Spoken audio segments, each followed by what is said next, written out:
All right, Battle Palace. Here we go. So, first rounds of Battle Palace, I just want to spam attacks. So, I lead with Starmie and spam attacks.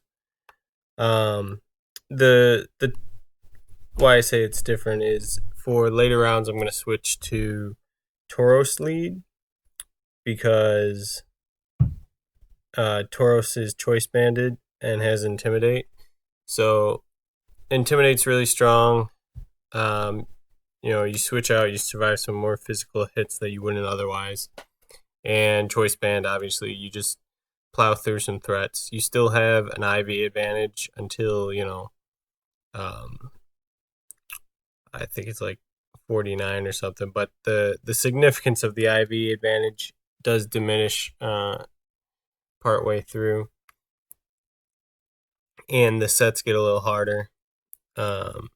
So I take this team of three up to round 35, basically. So the Tauros and the Starmie are both sassy. That means they have like 88% chance to attack at above full health, and um, it's actually slightly more than that because the 50% chance, blah blah blah. Great part about Starmie is sometimes you can use the leftovers to recover back up to above the 50% and get your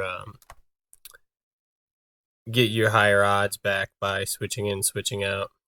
Also, the other huge advantage Starmie has is um, natural cure. Basically all three of these have switching abilities, and switching is the only thing you can control in the palace. So, speaking of which, Salamence is like one of the best Pokemon um, for the Battle Palace based on Intimidate and its stats and its move pool. Um, there might be better individual Pokemon um, based on just having bulkier stats, which these are slow matches. So, um, well, not slow matches. You want to have bulkier Pokemon because you need to be able to survive multiple turns. That's what the Palace really comes down to. You can't control what's going to happen, but your opponents actually are going to. Uh, they're not. They're going to mess up too. So you're actually going to have a bit of extra time as long as you can survive those, random times that they get it right. So, all right. I'll Silver Maven's a minute from now, so I guess I'll narrate that. Basically, what happens? He leads with Crobat. If Crobat uses a status move like Confuse Ray, I'll switch out to Salamence. But if he uses Double Team, I'll just keep going for Double Edge. If he uses Fly, I'll switch out to Salamence. Interestingly, the Intimidate goes through the invulnerable turn of Fly. So the Fly off of Crobat doesn't really hit you. Um, the hard part is that if you're in Salamence when you beat Crobat and not Tauros, he'll bring out Lapras, and Lapras is the most dangerous of his three Pokemon because Salamence basically owns Slacking. Um, but you basically switch back and forth between Tauros and Starmie and try and beat Lapras most of the time. And then you can also use Starmie to bait out Shadow Ball from Slacking while getting off an Intimidate. and then get some free attacks in and kind of tag team slacking. So now the sets get a little harder, but I still don't bother looking them up because got a very aggressive team and they've got lower IVs than me, so should be able to beat them, win this, some 95% of the time, if not higher. Oh yeah, the Salamence is a hasty Salamence with Dragon Dance. So pretty good, but it's funny how often hasty doesn't actually work out the way you want it to. So I've used it before on slower teams, but I found I really wasn't actually relying on the hasty user. I was just using Salamence to switch in, um, and maybe as a Hail Mary. If everything's gone wrong, you know, there are a lot of sequences where you go Dragon Dance sweep, so sometimes works out that way. But I found I just wasn't using it because you can't rely on it in those deeper runs. All right, I'll start commentating again around 10 minutes.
So the next team is something I've been working on for a long time. I don't think it's actually a great Palace team, but in the limited nature of the below 49 sets, you can really narrow down what you need counters to. And you have a lot of information, and you can use that and should use that information. So, what's really cool is that Skarmory is able to basically own so many Pokemon by itself. Like, um, own so many trainers. Like, bug trainers and bird keepers are both completely owned by Skarmory. And then there's certain Pokemon, special attackers, that just get completely walled by Lantern. And then there is a lot of swapping, a lot of swap stalling and baiting. You have to be able to survive some of the hits from the wrong type of move um, while swapping and draining them of PP. Originally, I ran this team with Salamence, but I found I was losing to um, certain like Swamperts and stuff, and that using Gyarados basically was strictly better. And then I ended up switching from Hasty to Gentle. I'm still kind of testing that out, but the fact that it's even higher percentage to attack later, and the things that you're switching in on are things that you want to be completely setting up against early on. Gentle seems to work a little bit better. This is an interesting Metagross. I basically know that it only has Meteor Mash and it doesn't have enough moves, so it's not going to be able to take out Red Keep here. The biggest threats are Sword Stance users. 100%. They are the most dangerous thing in the Palace. Even more dangerous than Oko moves, because Oko moves you can dodge. Um, Sword Stance users you have to kill before they kill you. Um, you roaring them away just isn't a good plan because it's just too reactive. It's too random. You can't control it. The really interesting thing about Curse and, well, the really interesting thing about the Palace in general is that when your Pokemon are using their preferred move, when they're not just using a random move, they are actually using the AI logic.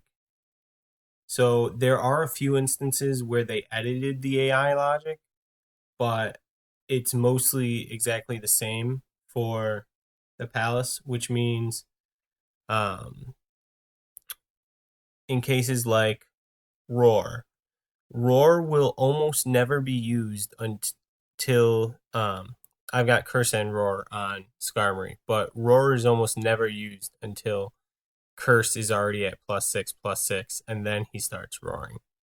Which, once you know that, you can kind of use it and plan for that.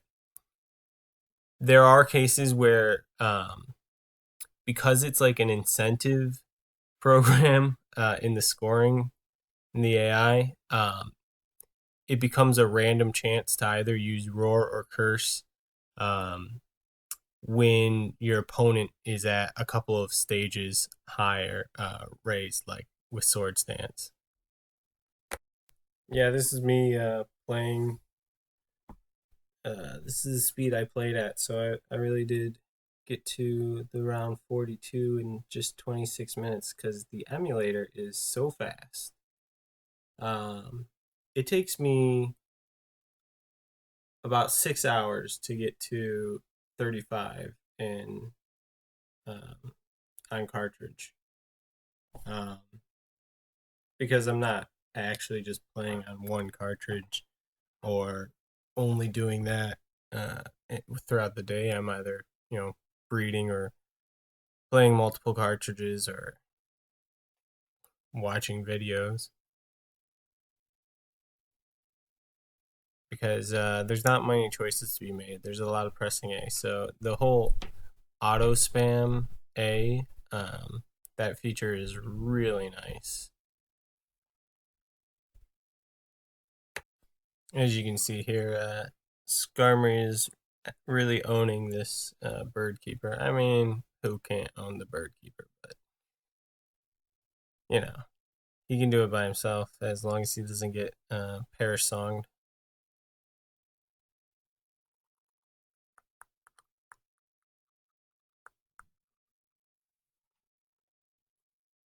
Because none of their special attacks ever can hurt him. They're like Giga Drain, Psychic. So Swords Dance users are one of the reasons Hasty might actually be better than Gentle, because you kind of just gotta throw everything at the Swords Dance guy. So here, maybe if I'm hasty, I just stay in and I try and attack a little bit, but uh, got kind of lucky there. I don't know. I didn't look it up. That might not have been the one, the Swords Dancer, but I actually think it was. He just never used it. The interesting thing about the palace is like you probably should not just be looking up their move sets, but also looking up the probabilities of them to use their moves. Um, that really can have a small impact on the way you play. But you can see here, I'm just trying to dodge all the horn drills. I thought I had already seen a couple, so um, I kind of got tired of swap stalling. I guess I could have kept trying, but it didn't seem like he was bringing out any horn drills. So, all right, I'm gonna start narrating again at 21 minutes.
Okay, Maven round 2. Here we come. So this is actually a really long battle. So the first one, Arcanine, really easy to beat.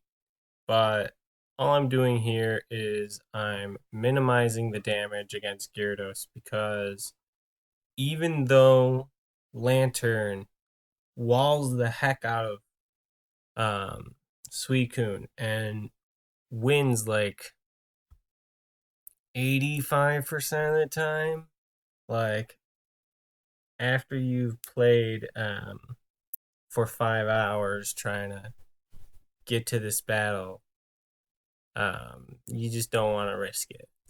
So this is what I'd do in a real match. I would bait out. You can see how the first round is I switch to Skarmory to bait out extreme speed. Well, not to bait out, but to take the extreme speed. Then I switch to Lantern to take the overheat. And once he's dropped in special attack, then I'm switching between Skarmory and Gyarados to further intimidate. And then I just take him out. So now this is the really annoying part. I'm going to stall Slacking completely out of moves to give Gyarados the chance to completely set up, just to give myself a bit extra percentage against Suicune. Um, Skarmory can 100% beat Slacking. It beats Slacking every single time. I've never lost out of like 50 tries with Skarmory.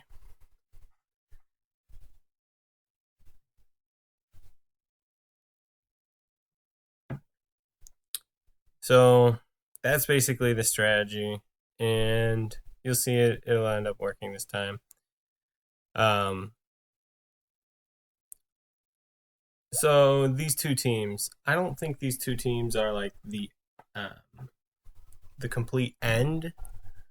I don't think they're the actual right answer, but I think the idea is that you need an early team to sweep the beginning. So because it's all about how many times you can try this. It's this challenge is even more random than all the other challenges, and really, if you want to get a longer streak, you have to do many tries. So you want a very aggressive team. Then the next team should probably also um, be aggressive, but it needs to more cater to the very specific Pokemon in the rounds between 35 and 49 because those Pokemon are very beatable. I guess I could talk about Skarmory here is actually bold, which means that it'll mostly use support moves to start off with, and then it'll switch to defensive moves and attacking. Defensive at 58% and attack at 32% when it's under half health.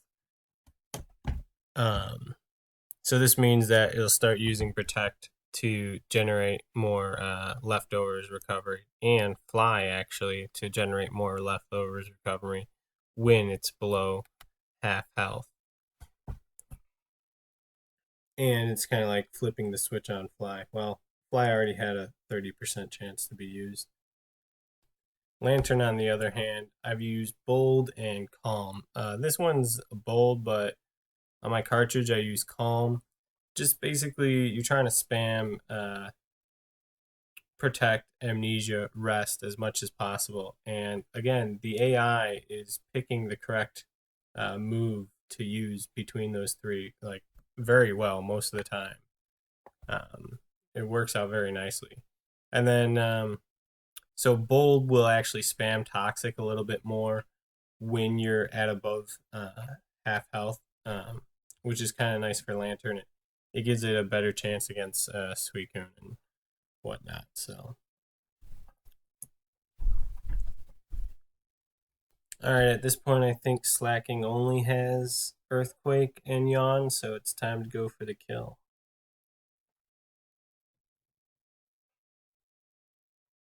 And this is actually a really specially defensive Gyarados. I mean, uh, yeah, very.